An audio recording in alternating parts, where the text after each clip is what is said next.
Hello and welcome. We just had Smackdown. It's Japan. I don't know why I didn't do my normal intro. Sometimes I just ramble as you can see.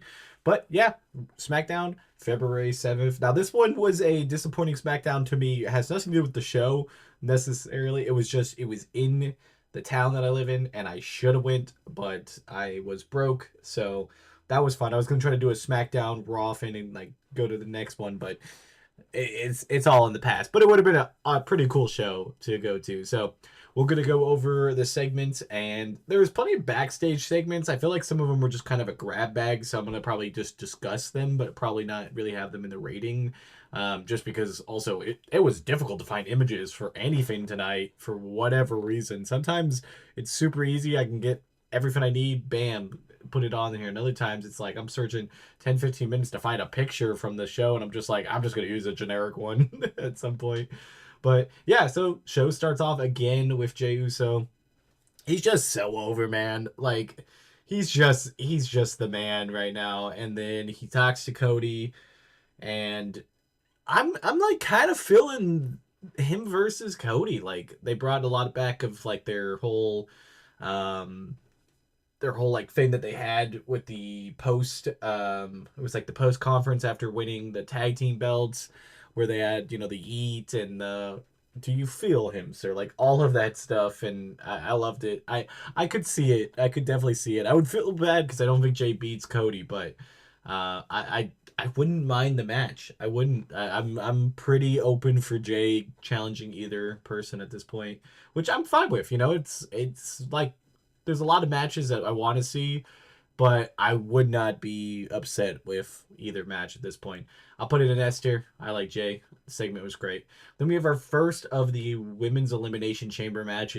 I mean, we knew Bianca was gonna crush it here. I mean, there's no doubt in your mind because like there's a lot of dream matches for Rhea Ripley and like even with Tiffany, and Bianca is like the top of the list of like both of them. So like you have to have Bianca in that chase, even if because depending on when her storyline with Jade and Naomi and all that comes to a head, we need this type of stuff where she's still in that main event scene.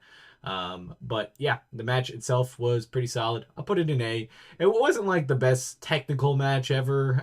It was pretty much just like everything was normal, and Bianca just try to lift Piper like three times, finally gets the lift, and then wins the match. So actually, when I talk it out, I'll probably slide into B. Then we had a quick 3-minute match for Pretty Deadly to just get an opportunity for the tag team titles. I mean, it was, I know it was designed to be just kind of like that where they miss cheating and just kind of get it, but I don't know. It kind of felt honestly like a little bit of a little bit of a bad thing to have when you have your tag team champs lose that way. But I guess it works. I don't know. I'm putting in C. Yeah, at least some story time and some storytelling in it. But yeah, the match itself wasn't much of anything other than just to get him to the next part of the thing. Then I think we had Charlotte Flair. I actually don't remember the order of these. No, wait, Charlotte Flair was actually right here. So because it led into this match, I forgot. Then we had the triple threat men's match. Was that the next one? It was. It was so early in the card, but it kind of made sense. It wasn't like a super long match. It was Drew, Jimmy, and LA Knight. Drew got traded to SmackDown. So if you think of that move just in itself, I think that's an A, almost S tier move to have Drew on SmackDown. I think you'll get way more of a push there. The problem is, like, there's a lot of good heels, kind of on SmackDown. I guess it just really depends because there's a lot of people that's like kind of a heel, kind of not. But I like this move. I like this move a lot.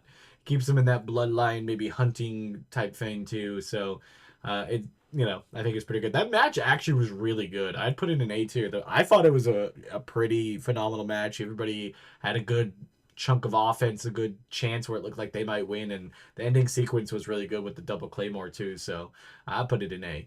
Next up, we had Carmelo versus Tozawa. This was like I liked it for the story because like obviously Carmelo knocked out Tozawa. He wasn't able to make it into the Royal Rumble.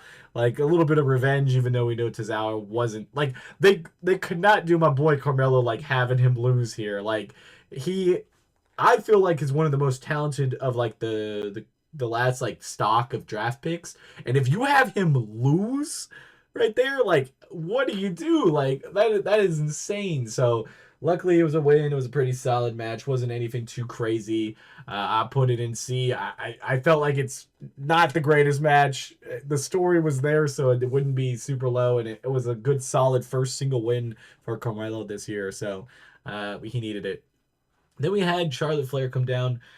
I'm just not liking this at all. I don't know. Like I had Charlotte Flair winning. It's not like I wanted it, but it just is what an inevitable was gonna happen. I'm just not liking this storyline. I mean, there's like she's a heel and I get it, but like there's just something about whatever character she's currently playing that I don't like it at all. And it's one of those things where like I can understand Jay's not giving us a full answer because like stuff is happening in a lot of, different, aspects of it, but like Charlotte could just say it already and like now it's going to be delayed another 2 weeks at least because we know SmackDown next week has Nia Jax versus Tiffany for the title, so I don't think she makes that decision until after that, and we're going to be almost to the Elimination Chamber before she finally picks a spot.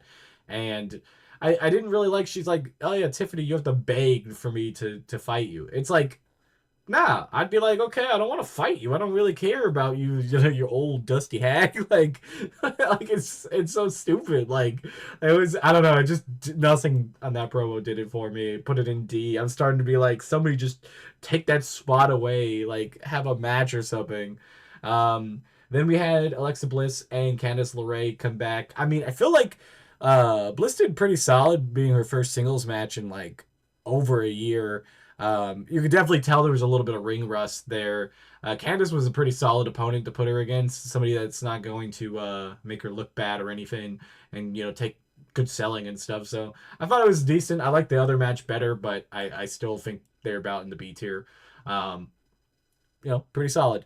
Then we had the main event, which was main event Jey Uso and Cody Rhodes versus it's Tama Tonga and Jacob Fatu. They interrupted him in the beginning of the show, so it kind of led to that. We also, before we get to that, we had a KO segment talking about that he's going to make Sami Zayn pay. I'm here for that. That needs to be the Elimination Chamber match. Like, absolutely needs to be on the Elimination Chamber card. Which, like, the two matches themselves are going to take a huge fane. So I predict there's going to be 5 matches at the Elimination Chamber. Probably will do a prediction video. But yeah, that I think has to be a match on that card. They're both Canadian. It's too perfect. And you could set it up as being like a trilogy of matches or something like that, where we get the WrestleMania match with them too. So I'm cool with that. Well, I guess we'll see. But yeah, and then we had the Miz talking to Cody Rhodes. Basically saying he can't trust Jay. Yeah, those were all mainly the segments. We had Tozawa and R-Truth. So all that was the beginning of the part with the Miz. But then we get to the main event. Jay and Cody get teaming up again, which is nice to see. It looked good out there. I think the whole entire match was pretty solid. The storytelling was good. Obviously, our boys win here because I mean you kind of have to have it. It was a quick main event. I wish they would have gave them more time. I know they shoved a bunch of matches on this card because there were 6, and like Raw. I don't know how much was SmackDown last week, but I know Raw only had 4, and so it felt like there's more matches, which I'm cool with. I just felt like what they could have done was add a little bit of time from, basically just so one of those backstage segments could have been taken away or done in between that, because I feel like we could have got a couple more minutes out of this match because this is kind of a big match, but put it in A. It was really solid. And the end of the show was Solo returning, attacking Cody Rhodes, probably to set up a match. I'm not really against it. I'm not big into Cody versus Solo. We've done it quite a bit already, so I don't think it's necessarily needed. I do feel like, like there just needs to be something added to this match to make it better. Maybe Jacob Fatu misses his qualifying match and then gets added to like a triple threat at Elimination Chamber or something. I could see something like that. But yeah, I thought it was okay. I'll put it in A. I like it was, it was there. I just don't know what they're doing with it. I'm still here with the story because, we're chugging along, but uh, it could go off the rails pretty fast if they just kind of do the same old stuff. But yeah, that's been my Raw review or my SmackDown review. I do Raw, SmackDown, and some other videos. We've been doing daily videos. Right now we have two up because I'm like doing some old videos stuff coming up here, so the channel's completely full with stuff. And if you like WWE stuff and other wrestling stuff, this channel is for you. So don't forget to like, comment, and subscribe. And I'll see you guys next time. Bye, guys.